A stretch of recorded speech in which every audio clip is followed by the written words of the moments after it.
పరమందు సింహాసనాసీనుడైన దేవాది దేవునికి నా హృదయపూర్వక వందనములు, స్తుతులు, స్తోత్రములు సమర్పించుకుంటున్నాను. అందరికీ శుభోదయం. ఈ దినాన మహోన్నతుడైన దేవాది దేవుడు నీ కొరకు సిద్ధపరిచిన వాక్కు. ఆయన యథార్థవంతులను వర్ధిల్ల చేయును, యుక్త మార్గము తప్పక నడుచుకుని వారికి ఆయన కేడముగా నున్నాడు. దేవుని నామమునకు మహిమ కలుగునుగాక. ఈ మాటలు సామెతల గ్రంథము 2వ అధ్యాయము 7వ వచనములో రాయబడి ఉన్నవండి.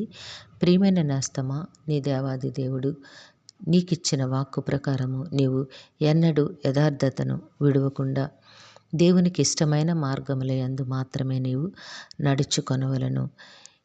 ఎందుకు నీవిట్టి రీతిగా జీవించవలను అంటే, దేవునికి ఇష్టమైన, దేవునికి ఇంపైన జీవితమును నీవు జీవించగలిగినట్లయితే నీ బ్రతుకు ఎంతో ఆశీర్వాదకరముగా ఉండబోతోంది.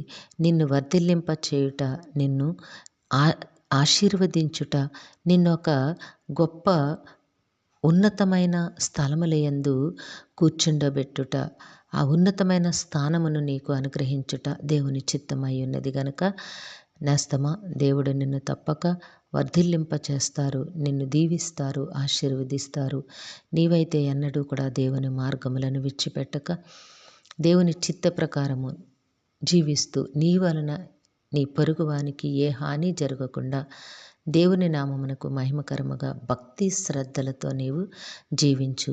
దేవుడు నీకు సిద్ధపరిచిన ప్రతి ఆశీర్వాదమును నీవు తప్పక పొందుకుంటావు. దేవుడు నిన్ను దీవించునుగాక. ఆమేన్. ప్రార్థన చేసుకుందాము. సింహాసనాసీనుడైన తండ్రి, మీ ఘనమైన నామమునకు వందనములు. మీ బిడ్డకి మీరు ఇచ్చిన వాక్కును బట్టి స్తుతులు సమర్పించుకుంటున్నాం రాజా. నాయన, మీ బిడ్డ జీవితంలో, కుటుంబంలో నాయన మీ ఆశీర్వాదమును, మీ దీవెనలను మెండుగా అనుగ్రహించండి. మీరు వర్ధిల్లింప చేయమని నాయన ఉన్నతమైన స్థానముల యందు నాయన కూర్చుండబెట్టెదను అని వాగ్దానము చేస్తున్న దేవుడా, మీరే ఆశీర్వాదకరమైన నాయన స్థానముల యందు మీ బిడ్డ నుంచి, కుటుంబము నుంచి కాపాడమని వేడుకుంటూ ఉన్నాము. ఈ దినము పుట్టినరోజు, వివాహ దిన మహోత్సవంలో జరుపుకొంచున్న బిడ్డలందరికీ మీ ఆశీస్సులు, దీర్ఘాయుష్ను అనుగ్రహించి మీ కృపలో జీవింపచేయండి తండ్రి.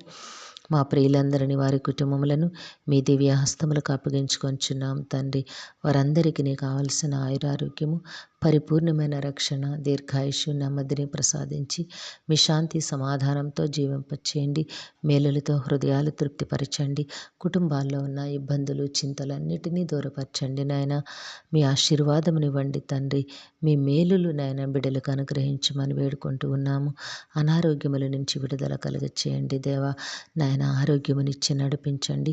కుటుంబాల్లో ఉన్న నాయన ప్రతి విధమైన నాయన అవసరతలు తీర్చండి నాయన. సకాలంలో బిడ్డలకి చక్కని వివాహములు, ఉద్యోగములు, గర్భఫలములు ప్రసాదించండి నాయన. మేలుకరముగా నడిపించండి. మంచి సంగతులను బిడ్డలకు అనుగ్రహించమని వేడుకుంటూ ఉన్నాము. విద్యాభ్యాసంలో ఉన్న బిడ్డలను జ్ఞాపకం చేసుకోండి. బిడ్డలకు ఉన్నతమైన విద్యను నాయన, భవిష్యత్తును, జ్ఞానమును, జ్ఞాపక శక్తిని ప్రసాదించి మీ కృపలో జీవింపచేయమని వేడుకుంటూ ఉన్నాం తండ్రి. కనికరములు కలిగిన దేవుడా, మీ కనికరములు బిడ్డలపై ప్రసరింపచేసి నాయన మీ కృపలో జీవింపచేయండి. మా ప్రియులు చేస్తున్న పనిపాట్లలో, ఉద్యోగ విధులలో, వ్యాపారములలో మీరు తోడుగా ఉండి మీ ఆశీర్వాదమునిచ్చి నడిపించమని సమస్తమును మీ దివ్య హస్తములకు అప్పగించుకుంటూ ఈ ప్రార్థన మా రక్షకుడును మీ ప్రియ కుమారుడైన యేసుక్రీస్తు వారి అతి శ్రేష్టమైన నామమున అడిగి వేడుకొనుచున్నాము తండ్రి. ఆమెన్. జీవాధిపతి అయిన దేవుడు మీ కుటుంబ జీవితంలో ఉన్నతమైన ఆశీర్వాదములను అనుగ్రహించి మిమ్మును ఆయన నామ మహిమ కొరకు జీవింపచేయునుగాక. ఆమెన్. ఆమెన్. ఆమెన్.